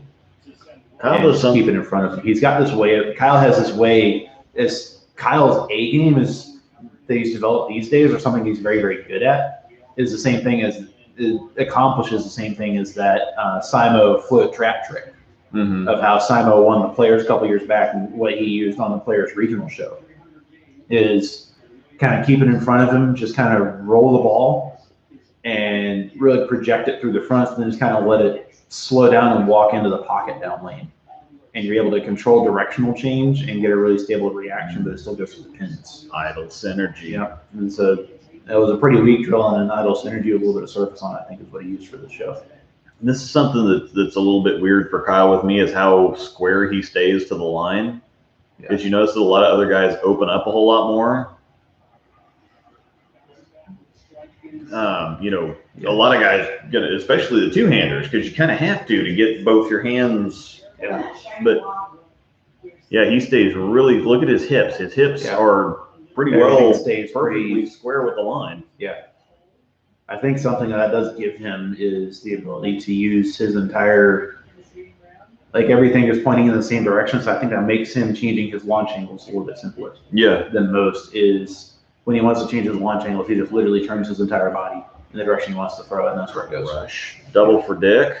So Troop is on spare strike, Dick's on a double. You tired, Piggy? Simonson tricked himself out of a couple of titles recently. I don't know if were you gonna do another one on the another Rising Grind on the TOC show or not? Yeah. I think we're gonna keep doing those. On the next few, we talked about a bunch of bowl stuff, and so I think Yeah. next one that we do, we'll do the. I'll give my Cliff Notes version of this. Okay. Is this show the Players Championship show? I don't think Simo. I think Simo is playing them right. I think he just made a couple of bad shots, had a mental lapse, and then it got away from him from there. Yeah, because it was a high scoring match, and so. And I mean, Smallwood shot 270 at him, so he had to be perfect. Yeah, I mean, realistically, I don't think he did anything wrong. He whipped the 10. He missed the 10 pin, and that was where it went downhill. If he makes that 10 pin, it's still a match. I mean, Yeah. to this day. Yeah, because then the next He one missed the does 10 pin, and eat he was just completely short circuited, and I mean, he didn't even see his ball get to the arrows when he 210 on the next shot. And I think the TOC show, I know we've talked a lot about this in Discord, but Simo clearly had two options, one of which was 6-0 with a reality, the other was just literally fire urethane up the gut at the pocket, and hope to get a few extra hits and shoot 220 essentially. Simo had just watched Belmo in the very previous match, had no idea where his ball was going. Yeah. And that's from the guy who's probably the best in the world at hooking it when they're tough like that. Mm-hmm. If you don't believe me, go back and watch the 2020 World Championship show. Yeah. The left, like playing from deep, looked really, really hard. Simo made it look really, really hard. And if Belmo doesn't kind of fall off at the end of the game because he already had the match locked up, Belmo would have shot 260. Like, he's got a talent for doing that not many people do. And if Belmo has that bad of a look inside and you get a couple of hits in practice with urethane going up the gut, that's what you're going to go with in the moment. So I don't fault Simo for either, for that decision in the slightest. Yeah. It ended up not playing out for him. And, Frankie had Frankie had the hot hand that day. So not much you can do there. But I don't fault him for that in the slightest. So, all right, back to the match at hand. So Troop just had a mixer hit on the right lane in the third. He's really trying to trap it. He's almost trapping it too much right now. And I think he said after he wasn't really all that comfortable and relaxed for the first 5 or 6 frames of this match. But yeah, he's just kind of shoving it in the pocket. He literally is shoving it in the pocket. That ball's never even getting right over 11. Yeah, something that the idols are all good at is keeping you in the pocket. They're not crazy continuous, but they're enough to where you can shape them how you want to shape them, and the synergy adds a little wrinkle in getting further down the lane and shaping more than any of the other ones. And so it's one of those things where he's trying to play this kind of splasher. He's not trying to get the ball out and then to settle perfectly into the pocket. He's trying to hit the pocket, trying to knock the pins down. Curtis, I don't want to spend too much time on this because we're talking about a different show, but I disagree a little bit saying that he was money after Simo moved in on the TOC show. Yes, he doubled right after the ball change, but after that he split once. He came in late a couple times. It was still clearly an extremely touchy ball reaction, and there's a lot more risk of him getting playing 6-0 than going up the gut with your hand. Yeah, I have to think that was a big part of his decision-making process. And sometimes you can have a good look in practice, and then as soon as the lights turn on, you get a little bit of transition, and then it changes. Yeah, and if Simo kept getting 8s and 9s the entire time in practice, I don't think he'd throw urethane. No, yeah. If he had the first few frames, if he had that look with urethane in practice, he's not throwing urethane. Yeah, exactly. There's no way he does that. So it clearly, like, I think it just happened on him as the lights came on. So man, he labeled that one. Yeah. Timestamp 121:17. Cool. So at this point in the match, Allen has gone double 8 spare double. Troop has gone 8 spare double, 9 spare, and is up in his 5th frame right now. Idle synergy. So yeah, that honestly, this show is what made me draw another synergy. Yeah. We were Just just kind kinda of talking seeing- about it because Seeing what it was doing, I was like, I really need to give this ball another shot. And I mean, I brought one this weekend. If that tells you anything. yeah, A little better shot right there, but it still kind of got behind it. He's just the ball. it almost looks like Kyle's being a little bit tentative and getting through it right now. Yeah, Just not quite, like, I don't know, he doesn't, yeah. it looks almost a little robotic. Yeah, can you see at the bottom? He's just kind of. Yeah. It's one of those things where he's just like, please hit he's trying crazy hard to hit the pocket right now. Yeah. He's just trying to stay out of trouble, it looks like. Yeah. And when you try to stay out of trouble, you get a little soft and kind of tentative with your hand. When you go on ahead and get to the bottom and give it the business, that's when the pins know. Carry is not just a product of, oh, well, that was lucky or that was unlucky, and people are watching that shot going, oh, well, we got screwed on that one.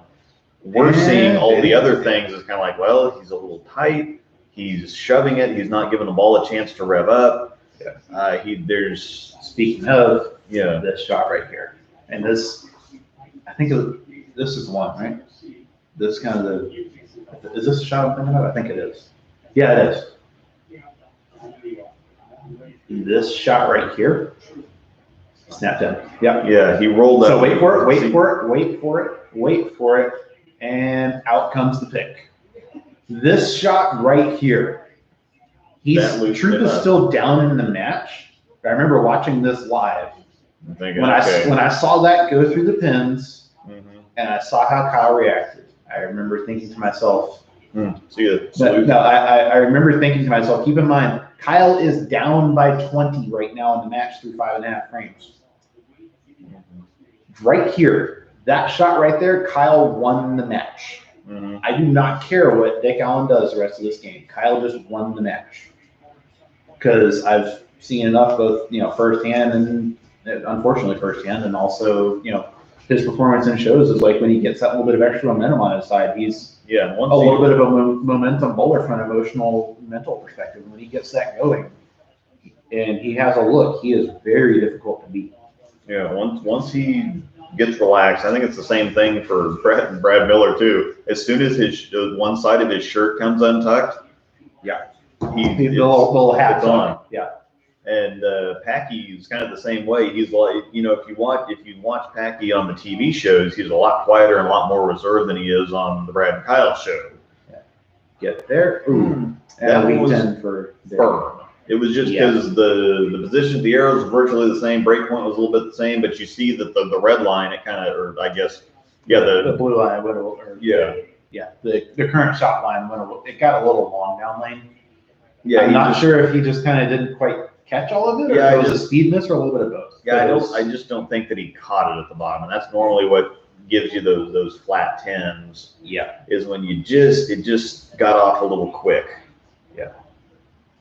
Or sometimes I've really personally, is if the ball hangs on my thumb a little bit, I can get that miss because I don't quite get all of it in terms of rev right off my hand. Yeah. It's still a decent shot. But here's the thing now. Remember what I said a minute ago. Troop picks it out, he just won the match. He strikes right here, he's in the lead. So that's how quickly things can change.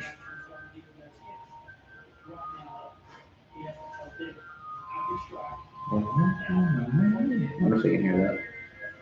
Yeah. Don't demonetize me because of this stupid block. That goes high flush. Yeah. So he moved right there just a little bit. He moved everything a little bit. I don't think so. I don't think he meant to throw it that far to the right. He was trying to. I think he was trying to get it to that same 10 board down lane, and then when he got it to 8 and got it there sooner.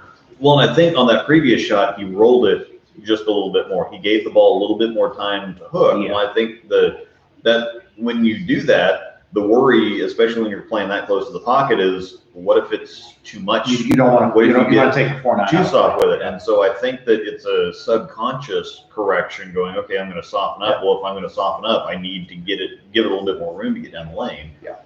So we'll see what happens on this one, but I'm pretty sure he stuffs this one. Yep. yeah. Absolutely packs it in there and gives him the business on the way back too. And that's just kind of backing up the hair pick in the 6th right there. I mean, it was double in the 7th and 8th. A little bit more roll. So we went from a couple of flat hits where he was a little bit closer to the pocket to giving it just a little bit more room and rolling it just a little bit more. His right arm looks so much more fluid these last 3 shots, just in how he's following through and getting out of it. And he's essentially letting the ball do the work for him. I don't know. Work.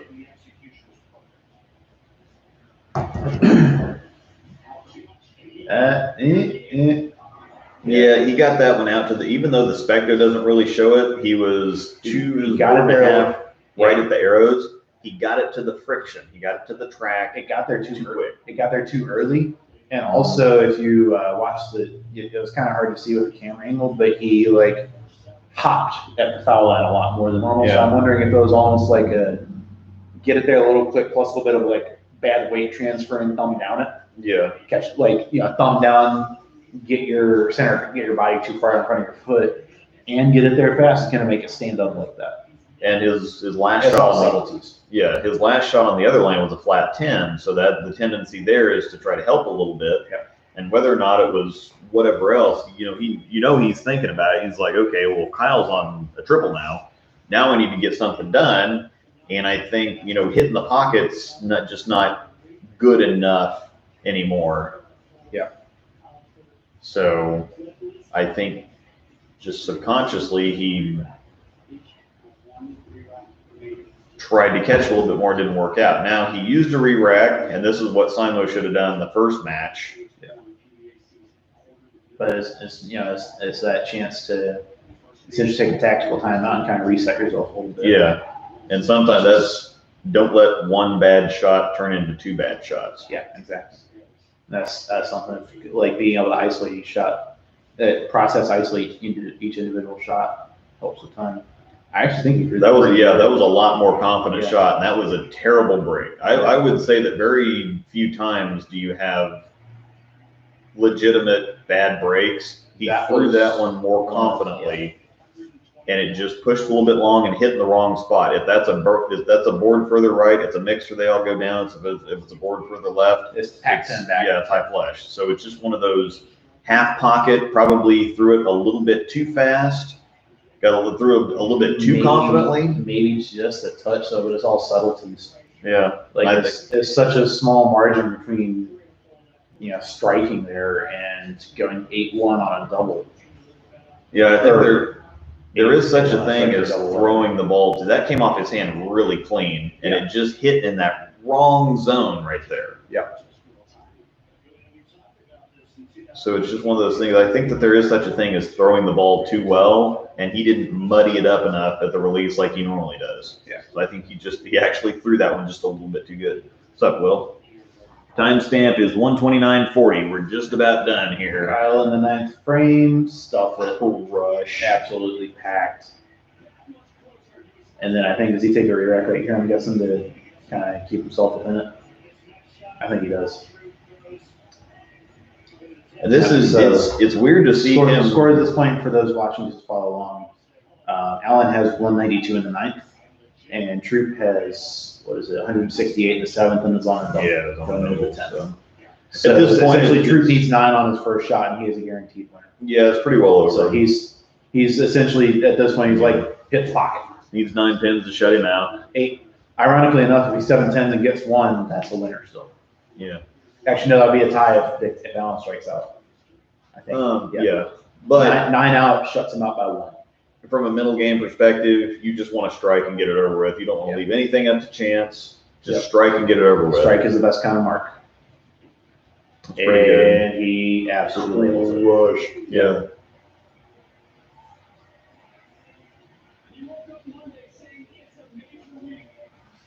Yeah, that was I was honestly like the turnaround psychologically that Troop had from just watching him the first half of that match to the second half after he kind of got that extra shot off his hand, rolled it a little more, and then picked it out. Yeah, it's a good illustration of how kind of keeping yourself in it mentally and not kicking yourself too much when you're down, and just finding a way to get comfortable and start striking and making good shots. If you can find that, and that's something I've been working on getting better at myself. Is especially with these longer format tournaments, like we've got a 6-game block and an 8-game block this weekend. Is doing like you can't stuff like that. You can't win a tournament in one game, but you can potentially lose a tournament in one game if you let it affect you. If you let shot affect you too much, and if you let the one game affect you for more games down the road. It's like even thinking back to the scratch singles that I bowled here on New Year's Day at Aaron's down in Belton. I think I shot, actually here, just pull up pin pal and find out, tell you exact numbers. Tournaments, Greater Kansas City. We're gonna get a live James reaction from Button. Have you seen Victoria Verano bowl yet? I have not. Danielle McEwen's little sister. Oh, really? Okay. Yeah. Yes, I was sitting at. I was sitting like plus 80, plus 90, plus 80, plus 60, I think, through 5 at the scratch singles. It's plus 70-ish.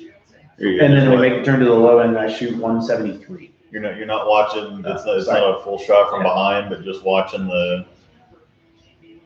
Oh my! She's 16. Oh, 16 years old, already throws it better than I do. Nice.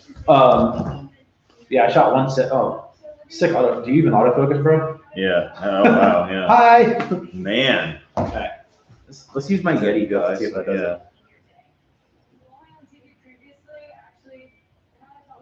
Oh. I don't know why it does what it does and why it has trouble focusing and then yeah, I don't know why it's so bad right now. Whatever. They can still see who we are. Yada yada yada. Yeah. Yeah, it's essentially. I mean, let's look at my games for the scratch singles at Aaron's. 221, 203, 225, 192, 235, 173, 222, 219. So that's plus 90 for 8. And I remember there were two kind of points in the match. That 192, I actually had 63 in the 4th frame, which is not great. I had taken a gamble on it. Hey, there we go. Damn. Took a gamble on a move at the start of that game. It did not work out at all, and so I just had to kind of play catch up and save the game. And then the 173, we made the turn to the low end, and I struggled a little bit there.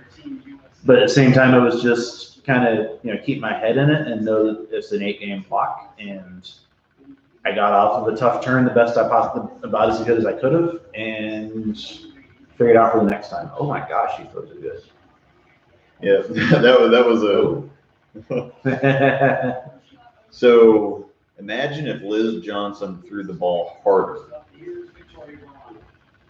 Victoria Verano, which is one of the coolest names ever. Yeah, it is.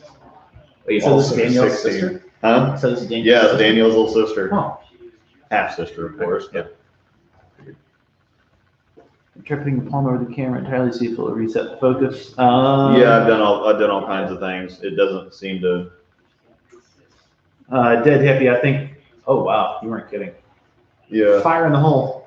Yeah. She's like, And she does not miss for like 8 solid frames. Wow. There you go. I don't want to read comments on the phone. Wow. Fire in the hole. Yeah. Dead Heavy Man, yes, Luke is going to be doing this with other tournaments as well. Mm-hmm. Unless you're planning on paying my airfare to come out here every Friday, Yeah, I will not be here live for most of these. Yeah, it's going to be. I live a 3-hour plane ride away from here. Yeah, the rides and grinds are going to be at a different time on a different day, probably Saturday, Sunday, something like that. Sunday morning, I think, is what. Sunday afternoon. Huh? Sunday, like, later morning. Okay, yeah. So, What ball is that? Rubicon. Okay, I thought so. Sunday at 9:30, I think is the last time you're doing it. Okay. So yeah, Jillian got the gimme on the first one. She's not, I think, her volatility for that's a little closer. Yeah, Jeez. but she's got that. She gets on it, but she just pops it right off her hand, and so it gives her all. It makes the pocket huge. And it gets her ball through the fronts. Yeah. Then she can use heavy rolling stuff to get it through the pins. Yeah. But it's not going to overread because her hand's really soft. Her release. It's Andres Gomez. That's what her release is. Yeah. It's a little different than because like Pete almost kind of coils on it a little bit. Gomez is like super soft, even more than Pete almost. He rolls it more. She does that kind of fade push. And that is true. Ooh, she and then after that frame, she doesn't miss. But you were having time, Miss Pender?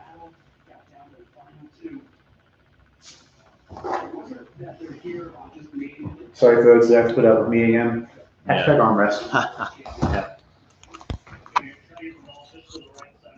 Oh, doggo cam. Yeah, stretching the heck out. Our new or our old hardwood floors. Yeah. Works nice. Nice one. What?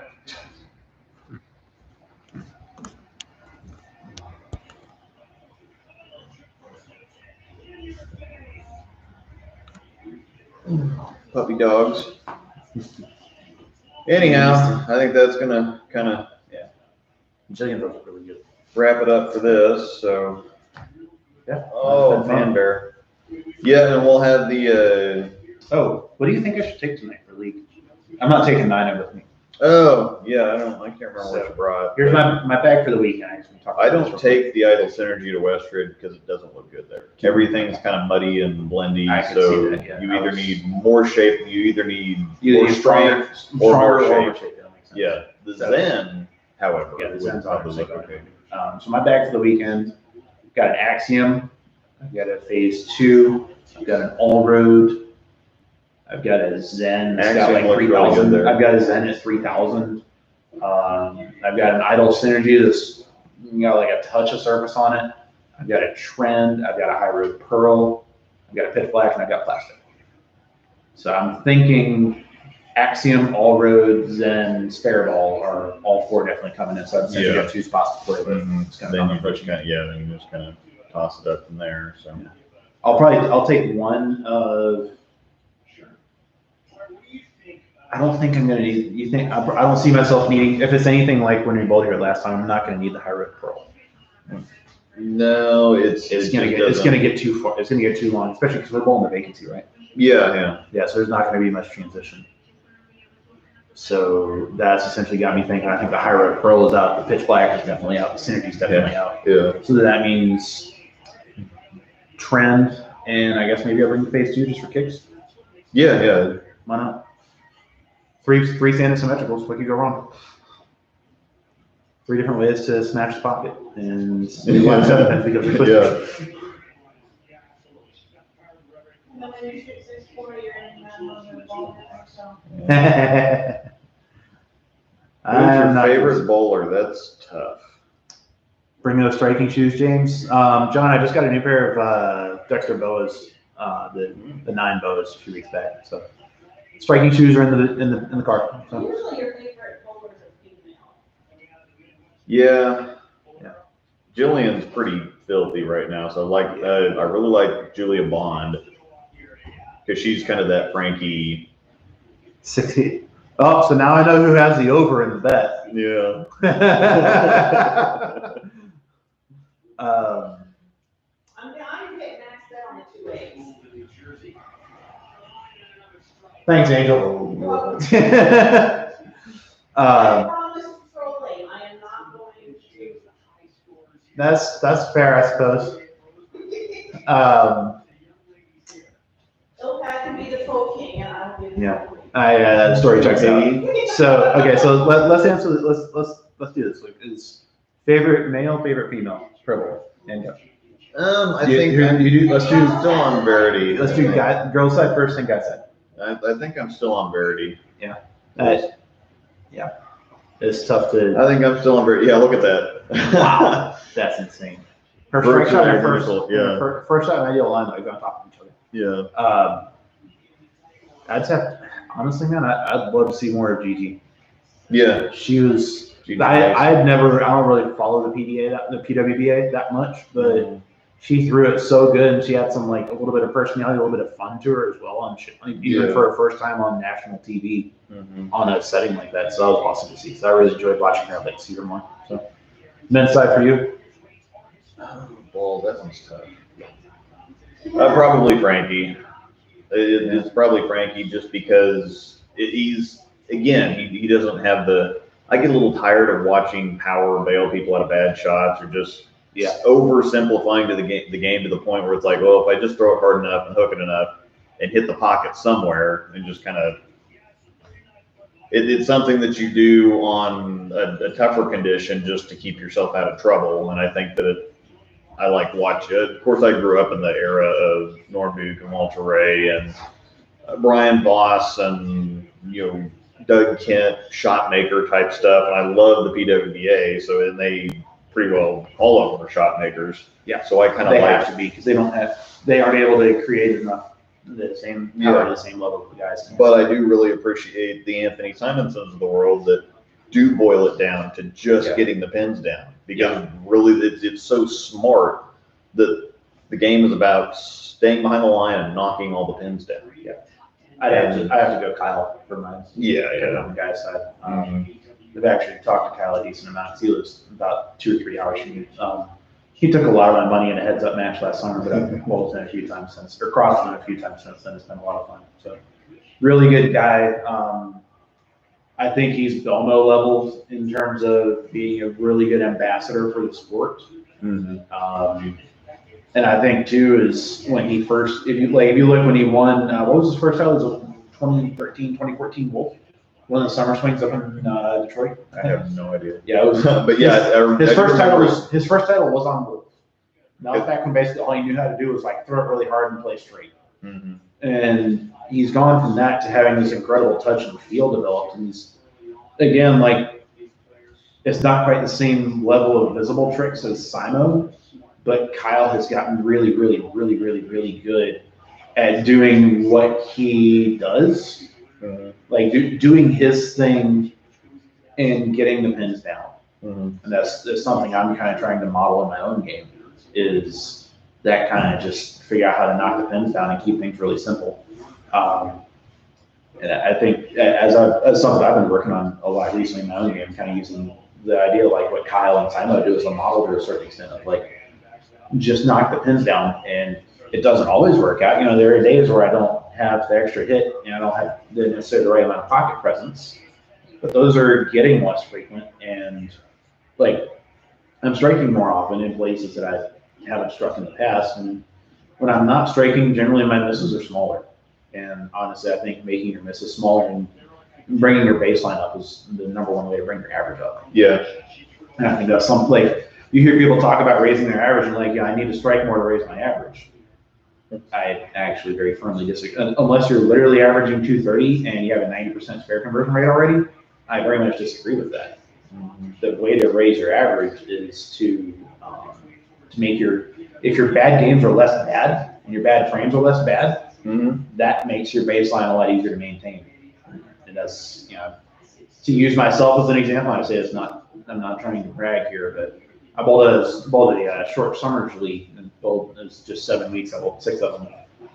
I averaged 251 for the league without an honor score because my disaster set was a 715. Yeah. It was like, and granted, this is one of those places where you just hit like stand left, throw right, and you're probably hitting the pocket. But with that said, is it still the ability to keep myself in play to minimize the misses and keep the disasters from being actual disasters. That's always kind of been my thing or at least kind of how I try to go about my bowling. It's just kind of trying to be a little more conscientious of that. Now, it's not necessarily chase perfect ball reaction and perfect pin carry. It's just, Yeah. smash pocket, try to make good choices, keep things simple, hope for the best. Mhm. Essentially trying to play the EJ game, but not throw the wrong ball at the time. Doing piggy. Pig. So yeah, that's I heard you squeaking there. So yeah, that's pretty much all I got. So Yeah. I'm kind of talked out at this point. Yeah. I think we're ready to It's- turn it off. I just wanted to. It's 3:15 and it's already been a really long day. Yeah. So yeah, we'll probably shut her down here and see everybody Yep, this I'm- weekend. Yeah, I'll be join here. I'll post the link to Luke's Discord server in here. I'm going to be live streaming tomorrow and Sunday over on my channel, Shimwrecker Enterprises. There is a link to Luke's Discord server, and let me find this. Where's that? There you are. And then don't forget to subscribe to my channel as well. Shameless plug. Shimwrecker Enterprises, link is in the chat. I will be live streaming tomorrow and Sunday. I believe it's a 1 o'clock start for the six game singles tomorrow at Ward Parkway. Amazing. And then a 10 a.m. start, both times are central, on Sunday for doubles at Olathe. You're bowling with Angel, right? Yep. Yeah. So Luke's bowling with Angel, and I'm bowling with Riley. And then I'm not sure if we're gonna have John and Bruce on our pair or Yeah, I think so. okay, yeah, and then hopefully we get hopefully get Dylan and Trevor close by as well because they're fun to watch too. So should be a fun time. Like I said, don't forget to subscribe to my channel as well, so you know when I go live. Probably do like a few minutes for start each day over on my channel. So probably won't be nearly as much interaction as we have here because I'll be trying to destroy bowling pins and win the tournament as well. But I'll try to keep up with the chat as best as I can, talk through moves and kind of progressions, what I'm seeing, etc. Should be a really fun time. So till then, I didn't get roasted too bad today, so I guess that's a win. Yeah.